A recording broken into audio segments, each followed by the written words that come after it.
vodiyga nisbatan vohada klimat keskin o'zgaradi. Ya'ni qanday? Qishdan bahorga o'tishda yoki yozdan kuzga o'tish paytida havo harorati keskin sovuqdan issiqqa tushadi.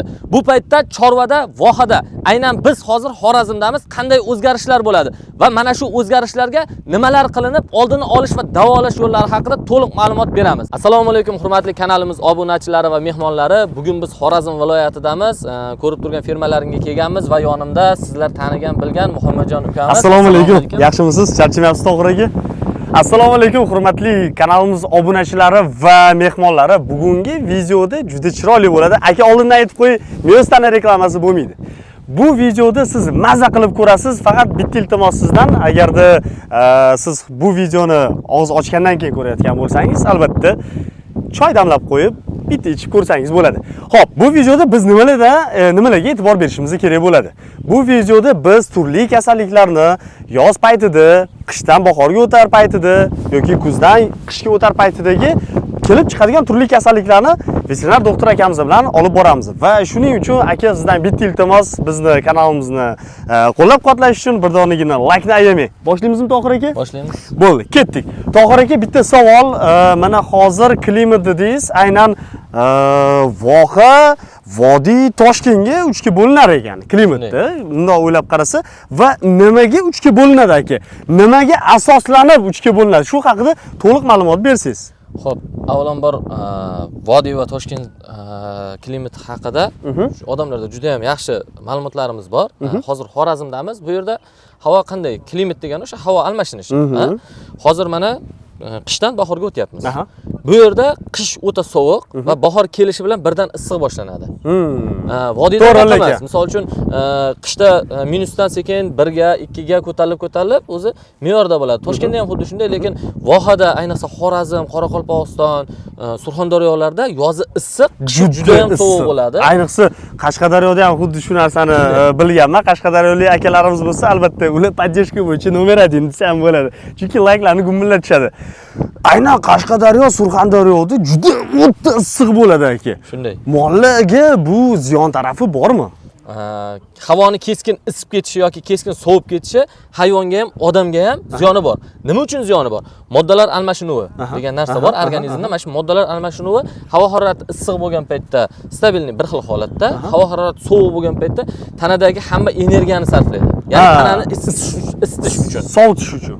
Yo'q, sovuq bo'lgan paytda, misol qish vaqtida sovuq bo'lgan paytda tanani isitish uchun insonda ham, hayvonda ham energiya ko'p sarflanadi. To'g'ri lekin. Havo harorati issiq bo'lgan paytda hayvon ham, misol inson ham, ba'zi bir misol uchun itlarni bilamiz, tili bilan ter chiqarish bezlari bo'lmaydi.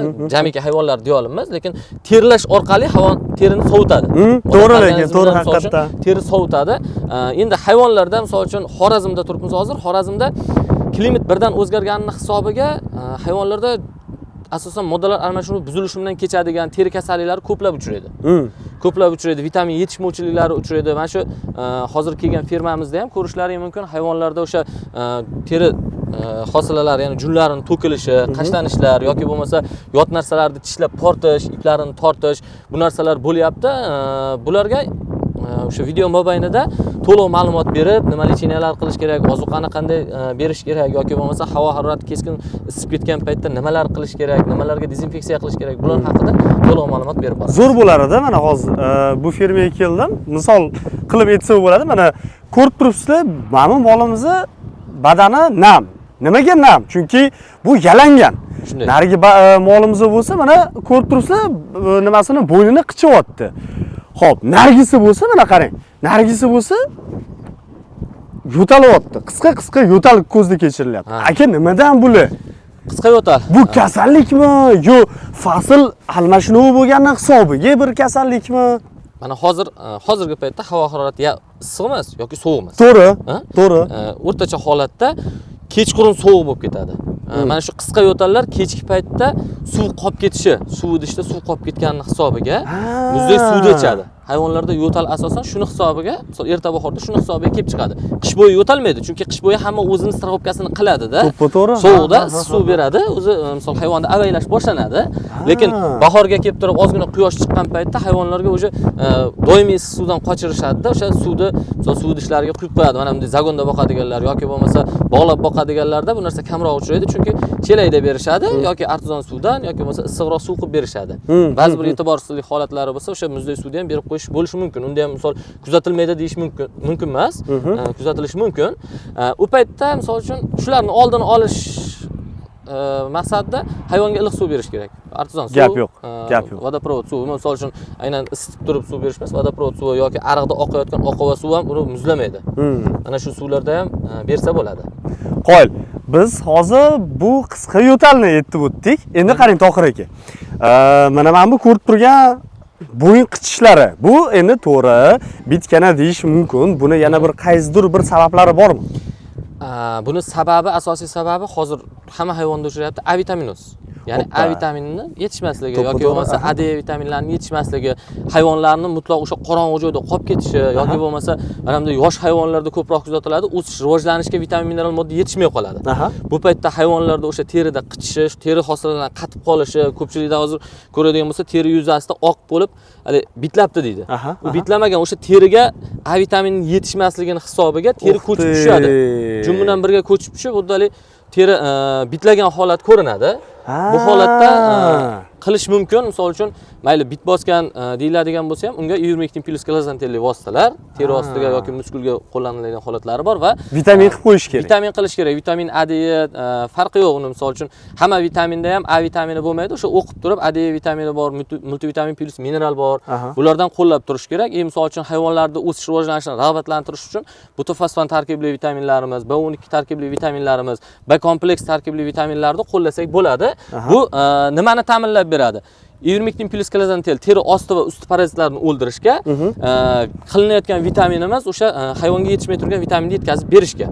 Buni 14 kun oralatib yoki hafta oralatib og'ir holatdagi hayvonlarga qilsa bo'ladi. Plus yana bitta narsa. Tohir aka. Shuni aytib olay. Yo'q, aytasiz, faqat bitirar sizdan iltimos qilmoqchiman. Juda tez gapiryapsiz. Men to'g'risi, men sizni tushunyapman. Endi bir xilli tez gapirganingiz uchun tushunmay qolishi mumkin. Shunga sal sekinroq ayting, iltimos. Yana boshdan qaytarib beradilar hozir.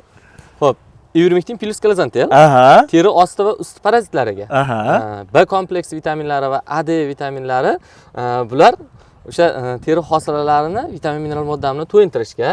Hozir aytmoqchi bo'lgan narsam oddiy guruch suvi. Xohlasin qaynatishsin, xohlasin shunday berishsin. Guruch suvi.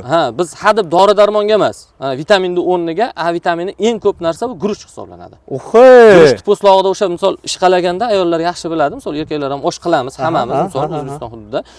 O'sha ishqalaganda oq suv chiqadi. To'g'ri. Uni to'kib tashlamaslik kerak. Mana shu hayvonlarga berilsa, misol o'sha A vitaminiga yetishgan holatda misol terilari yaltiroq holatda turadi. Yaxshi, hozir shuncha ma'lumot bilmadim. Men hali buncha ma'lumotni mana nechta veterinar doktor bilan ko'rishib, video olgan bo'lsam, adashmasam 100 dan ortiq veterinar bilan ko'rishib video olganman. Lekin hali bu darajadagi ma'lumotlarni men to'g'risi eshitmaganman, akalar. Shu joyda bitta like.